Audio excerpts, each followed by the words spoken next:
Espírito Santo é reunião de homens. E Deus nunca vai se fazer presente, porque a presença de Deus e de Cristo é manifesta através do Espírito Santo. Amém. Que maravilha!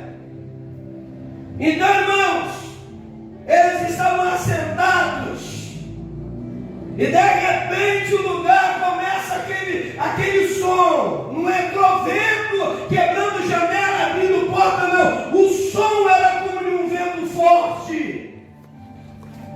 E eles começaram a falar em línguas. Só que nessa festa da colheita, ou festa de Pentecoste, vinha judeus de tudo quanto é parte do mundo. Você já conhece a história, né? De os judeus ficaram lá 70 anos na Babilônia. Depois foram liberados para voltar para sua terra natal. Mas não foi todos os judeus que voltaram, desde aquela época. Mas na festa de Pentecoste, ou na festa da colheita das primícias, tinha judeu de toda a Europa, tinha judeu da África, tinha judeus espalhados ali pelo mundo da Arábia, né? Arábia Saudita, aqueles países ali da Arábia. E judeus que não falavam a língua local. É a mesma coisa que você é brasileiro, aí seu filho nasce lá na Itália.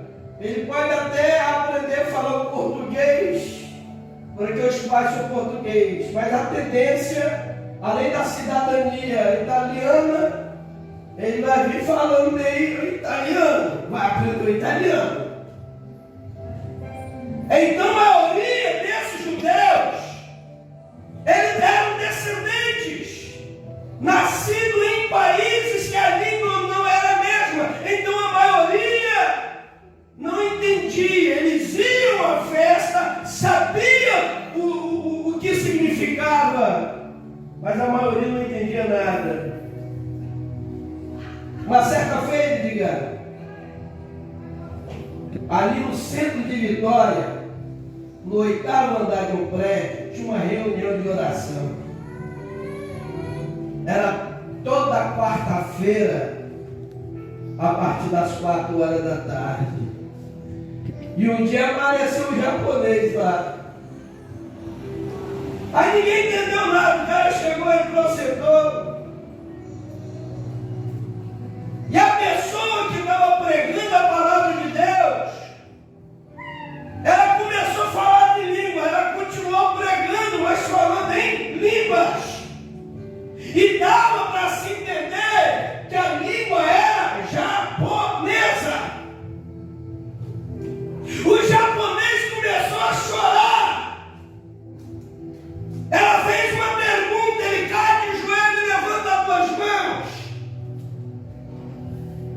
Acabou-se a reunião, teve o lanche, cada um se levantando para sair, e as pessoas foram até a pessoa que pregou e disse assim: você pregou parte no português que nós entendemos, mas aquela língua que você estava falando era japonês, não sabia que você falava em japonês. Eu preguei em japonês? Pregou! Nem ela sabia o que ela estava falando, mas o japonês entendeu. 6 meses depois, na mesma reunião, 15 japoneses, 15, entrou por aquelas portas, participou do estudo. Ninguém pregou em japonês mais, porque junto com ele tinha um tradutor. Ele falando, o tradutor passando para as pessoas que ali estavam, ele contando o testemunho que ele veio do porto de Vitória, saiu, na realidade estava procurando as colheres da vida, porque marinheiro, e foi parar alguém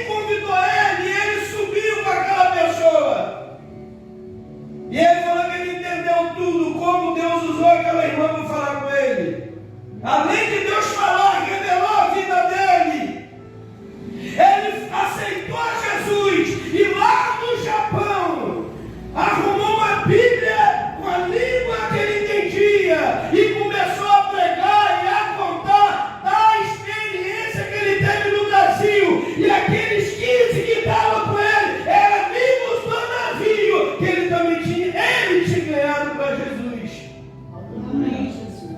Então, irmãos, naquela festa tinha judeus de tudo quanto é lugar. Você vê que quando a ação é por fora, não consegue mudar ninguém por dentro. Mas quando a ação é por dentro, muda. Porque o Pedro, o perigoso, o que só andava com a espada, o brigão, quem é que levanta e ganha 3.000 almas para Jesus? Ali nasce a igreja. No dia de Pentecoste, no dia de colheita, ele ganha aquelas almas. E aqueles homens que vinham de lugares medos, Pérsia, África, continentes distantes, diziam: eu estou entendendo o que fulano está dizendo, eu estou entendendo o que Bertão está dizendo. Então, irmãos, quando aqueles discípulos recebem